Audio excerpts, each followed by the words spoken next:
பண்ணிக்கோங்க. ட்ரா பண்ணிவிட்டு அதை சென்டராக பார்த்து ஒரு லைன் போட்டுக்கோங்க. அதை சென்டராக பிரிக்கிற மாதிரி பிரித்து 2 பக்கமும் பிரிக்கிற மாதிரி போட்டுக்கோங்க. இதுக்கு முன்னாடி ப்ரீவியஸ் கிளாஸில் வந்து நான் லீஃப் ஃபில்லிங் ஸ்டிச் சொல்லி கொடுத்துருந்தேன். அது எந்த மாதிரினா குட்டி குட்டி லீஃப் டிசைன் வரும் பார்த்தீங்களா, அந்த இடத்துல கிராஸாக ஃபில் பண்ணுற மாதிரி சொல்லி கொடுத்துருந்தேன்.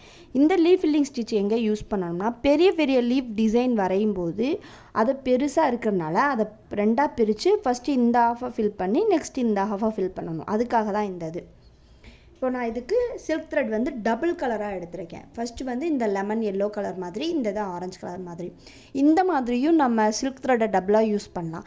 இப்போ ஒரு சாரியில் வந்து 2 கலர்ஸ் வந்திருக்கும். அந்த 2 கலர் சில்க் த்ரெட்டையும் நம்ம அந்த ப்ளவுஸில் நம்ம நல்லா மெயினாக தீம் பண்ணி காமிக்கும்போது அது இன்னும் அழகாக இருக்கும்.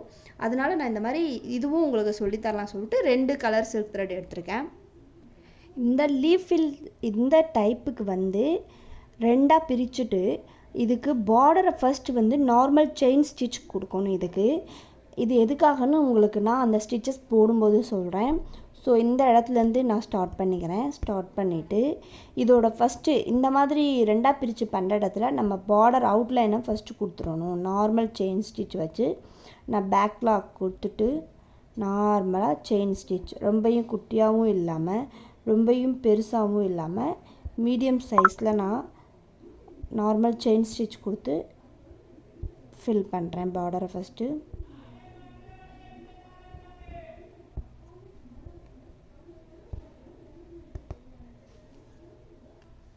இப்போ ஃபுல்லாக பார்டர் கொடுத்து இங்கே ஒரு லாக் ஸ்டிச் எண்டு நாட் போட்டு நான் ஃபினிஷ் பண்ணிக்கிறேன்.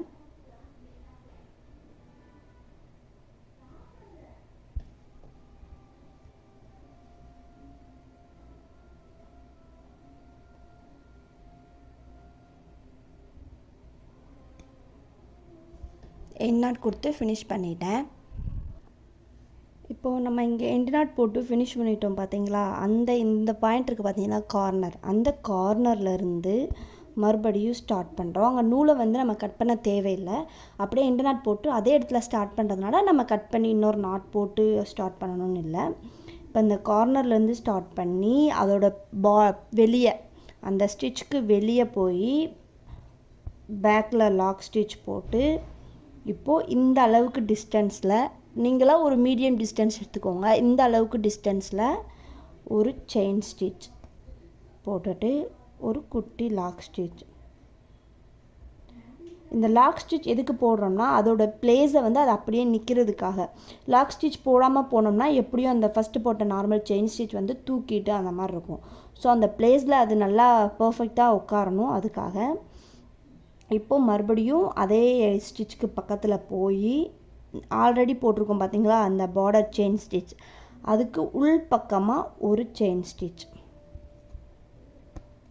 மறுபடியும் அதை ஒட்டி வெளிப்பக்கமாக லாக் ஸ்டிச் போடணும். பாருங்கள், வெளிப்பக்கமாக ஒரு லாக் ஸ்டிச் போட்டுட்டு இப்படி இழுத்துட்டு மறுபடியும் இதே இடத்துக்கு வந்து ஒரு செயின் ஸ்டிச், ஒரு லாக் ஸ்டிச்.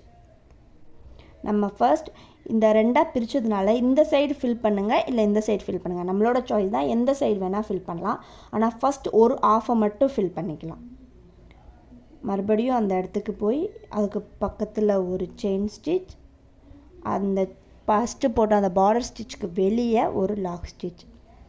இப்போ பார்டர் ஸ்டிச் ஏன் போட்டோன்னு நான் சொல்கிறேன் பாருங்கள். நம்ம இந்த ட்ராயிங்க்கு மேலே அப்படியே அந்த அவுட்லைன் ஸ்டிச் கொடுக்காம நம்ம அப்படியே பண்ணோம்னா இங்கே கொடுத்துட்டு கரெக்டாக பர்ஃபெக்டாக அந்த ஷேப் வராது. லாக் ஸ்டிச் வந்து ஒரு இடத்துல கூட போயிடும், இல்லை ஒரு இடத்துல கம்மியாக போயிடும். ஸோ அந்த ஷேப் வந்து கரெக்டாக வராது. ஆனால் அந்த அவுட்லைன் ஸ்டிச் கொடுத்துட்டோன்னா அதுக்கு உள்ள ஒரு ஸ்டிச், அதுக்கு பக்கத்தில் வெளியே ஒரு ஸ்டிச், அப்போது அதை வெளியே போட்ட ஸ்டிச்சை இழுக்கும்போது அதுவும் கரெக்டாக திருப்பி ரிட்டன் வந்து இந்த பார்டர் ஸ்டிச்சில் லாக் ஆகிடும். அப்போது அது வந்து பெருசாகவும் இருக்காது, சிறுசாகவும் இருக்காது, அதோட ஷேப் வந்து கரெக்டாக இருக்கும்.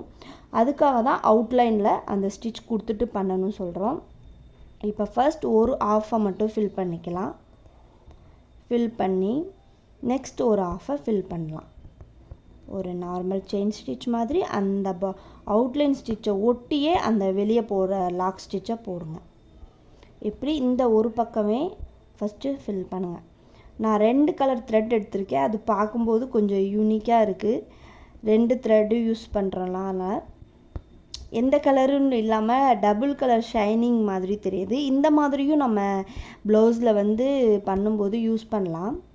சாரியோட 2 கலர் இருந்துச்சுன்னா, 2 கலர் ஷைனிங் சாரியில் இருந்துச்சுன்னா அதே ஷைனை நம்ம ப்ளவுஸ்லையும் கொடுக்கலாம். இந்த சென்டர் கோடு ஏன் போட சொல்கிறோம்னா அதை கரெக்டாக மெயின்டைன் பண்ணி வர்றதுக்காக. எவ்வளோ ப்ராக்டிஸ் எடுத்ததுக்கப்புறம் கூட அந்த மாதிரி இடத்துல கோடு போட்டு பண்ணால் அது நம்ம கரெக்டாக அந்த சென்டர் பாயிண்ட்டை வச்சிடலாம். அதுக்காக தான் அந்த சென்டர் பாயிண்ட். இப்போ பாருங்கள், பார்க்குறதுக்கு எவ்வளோ அழகாக இருக்குது. ஃபர்ஸ்ட் இந்த ஒரு பக்கம் நல்லா ஃபில் பண்ணலாம். இப்போது ஃபில் பண்ணிகிட்டே வந்துட்டோம். இப்போ இந்த இடத்துல கொஞ்சம் அந்த இது எண்ட் ஆகுது. அந்த செயின் ஸ்டிச்சுக்கு உள்ளே ஃபஸ்ட்டு போட்ட அந்த பார்டர் குட்ட செயின் ஸ்டிச்சுக்கு உள்ளேயே தான் போடணும். அதை விட்டு வெளியே வந்துட்டோம்னா அதோட ஷேப் வந்து சேஞ்ச் ஆகிடும். ஸோ அதுக்குள்ளேயே தான் போடணும்.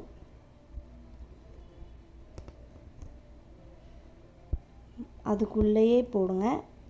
அதோட ஷேப் வந்து சேஞ்ச் ஆகக்கூடாது. அதுக்காக தான் நம்ம ஃபஸ்ட் அவுட்லைன் ஸ்டிச்சை வந்து கொடுத்து பண்ணுறோம். பாருங்கள், அப்படியே இந்த மாதிரி கிராஸாக ஃபில் பண்ணலாம்.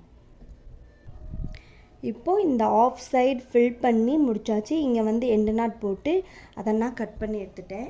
ஒரு ஆஃப் சைடு ஃபினிஷ் பண்ணிட்டோம். நெக்ஸ்ட் இன்னொரு ஆஃப் சைடு வந்து அதே மாதிரியே பண்ண போகிறோம். இதை தொட்டு பாருங்களேன், அப்படியே வரி வரியாக டிஃப்ரெண்ட்டாக இருக்கும். இது ரியலாக ஒரு லீஃப் டிசைன் எப்படி இருக்கும், சென்டர் வந்து ஒரு மாதிரி அங்கே ஒரு தண்டு மாதிரி போயிட்டு அதோட சைடில் வந்து இப்படி தண்டு போகும்ல, அதோட ரியல் லீஃப் மாதிரியே இந்த டிசைன் இருக்கும். இப்போ மறுபடியும் இங்கேருந்து இந்த ஆஃபை ஃபில் பண்ணுறதுக்கு உள்ளேருந்து ஸ்டார்ட் பண்ணி வெளியே பேக் செயின் ஸ்டிச் போட்டு வரோம். அதே டிஸ்டன்ஸில் அப்படியே பக்கத்தில் குத்தலாம். குத்தி ஒரு லாக் ஸ்டிச், மறுபடியும் உள்ளே கொண்டு போய் ஒரு ஸ்டிச், வெளியில் ஒரு லாக் ஸ்டிச். இப்போ உங்களுக்கு தெரிஞ்சிருக்கும் அவுட்லைன் ஸ்டிச் வந்து நான் ஏன் போட சொன்னேன் சொல்லிவிட்டு. அதுக்கு பக்கத்துலேயே குத்துங்க. அந்த த்ரெட்லேயே குத்தி அந்த த்ரெட்டை வந்து பிரிஞ்சிடாமல் பக்கத்துலேயே குத்துங்க. கொஞ்சம் ஸ்பேஸ் தெரிஞ்சால் தெரியட்டும். அதை மறைக்கிறதுக்கு நம்ம லாஸ்ட்டில் பீட் ஸ்டிச் கூட சென்டரில் கொடுத்துக்கலாம். அதுவும் பார்க்க அழகாக இருக்கும். பீட் ஸ்டிச் கொடுத்துக்கலாம். உள்ளே அந்த பிளாக் கலர் கிளாத் வந்து தெரியுது, உள்ளே இருக்கிற த்ரெட் தெரியுதுன்னா அதுக்கு நம்ம பீட் ஸ்டிச் நடுவில் கொடுத்தோம்னா அதுவும் ஒரு மாடல் மாதிரி நல்லாயிருக்கும்.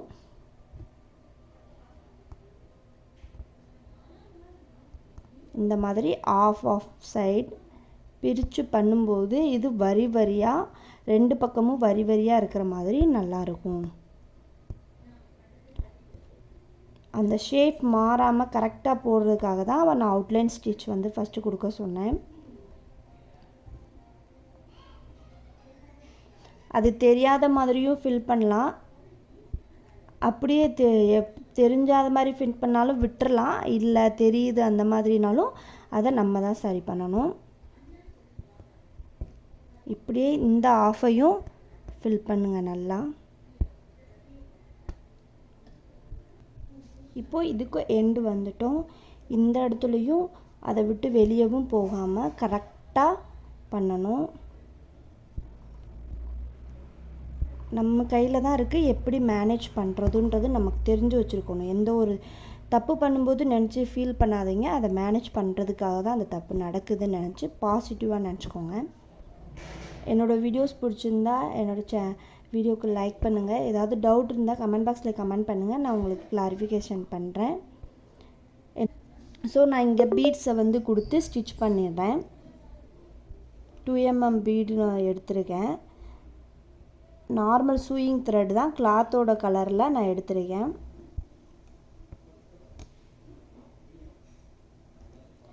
இந்த ஸ்டிச்சுக்கு எல்லாம் நான் இதுக்கு முன்னாடி ப்ரீவியஸ் கிளாஸில் எடுத்த ஸ்டிச்சுக்கும் சரி இந்த டைப்புக்கும் சரி டிசைன் பண்ணி பாருங்கள் கண்டிப்பாக. எதுக்காக நான் சொல்கிறேன்னா, இது வந்து ஃபில்லிங் மெத்தட். இது வந்து 2 பக்கமும் லாக் ஸ்டிச் போட்டு இழுக்கும்போது த்ரெட் ப்ராக்டிஸ்க்காக நான் சொல்கிறேன்.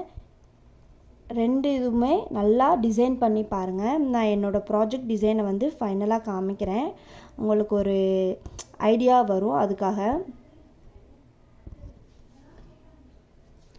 இப்போ ஃபுல்லாக ஃபினிஷ் பண்ண போகிறோம். இந்த எண்டுக்கு வந்தாச்சு. இங்கே ஷார்ப்னஸ்க்காக இப்படி நான் ஒரு இது கொடுத்து அதை நல்லா ஷார்ப் பண்ணிக்க போகிறேன். அந்த பீடை இப்படி உள்பக்கமாகவும் கொடுத்து அட்டாச் பண்ணிக்கிறேன். எதுக்குன்னா அப்போ தான் அது ஃபர்ஸ்ட் பீடோட அட்டாச் ஆகும். அப்படியே நான் இங்கே எண்ணாட் கொடுத்து ஃபினிஷ் பண்ணிடுறேன். இப்போ பார்க்கும்போது எவ்வளோ அழகாக இருக்குது பாருங்கள். நீடியில் வந்து நான் லோட் பண்ணியிருக்கேன்.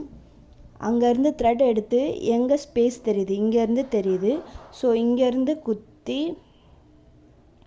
ரெண்டு சுகர் பீடாக கொடுத்து நான் ஸ்டிச் பண்ணுறேன்.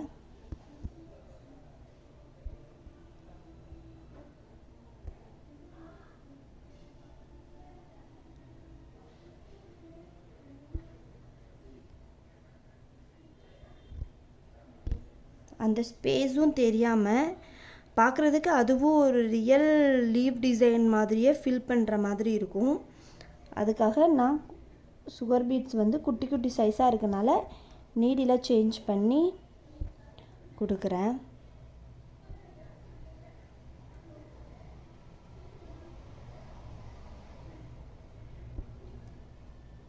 இப்போ பாருங்கள், இந்த ஸ்பேஸ் வந்து தெரியலை, நல்லா ஃபில் ஆயிடுச்சு. இப்போ இந்த சுகர் பீட்ஸை கொடுத்துட்டு அது தனியாக இது தனியாக அது தனியாக இருக்கக்கூடாது. ஸோ இந்த பீடை இப்படி சேர்த்து இங்கே இருக்கிற நல்லா கிளியராக பாருங்கள், இங்கே வரைக்கும் நான் கொடுத்துருக்கேன். அதை வெளிப்பக்கமாக இந்த பீடோடு சேர்த்து ஒரு ஸ்டிச் கொடுத்துக்கிறேன். ஏன்னா அது ரெண்டும் தனியாக ஜாயிண்ட் ஆகாமல் இருக்கக்கூடாது, அதுக்காக. இப்போ நான் இங்கே எண்டு நாட் போட்டு ஃபினிஷ் பண்ணிக்க போகிறேன்.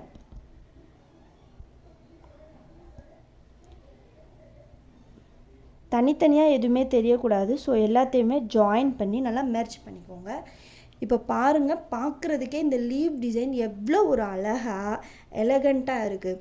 டபுள் கலர் சில்க் த்ரெட் கொடுத்ததுக்கு அது லெமன் அந்த கலரும் ஆரஞ்சு கலரும் மிக்சட் ஆகி அதோட பார்டர் எவ்வளோ அழகாக கவர் ஆகி எவ்வளோ ஒரு பார்க்கவே அழகாக இருக்குது பார்த்தீங்களா.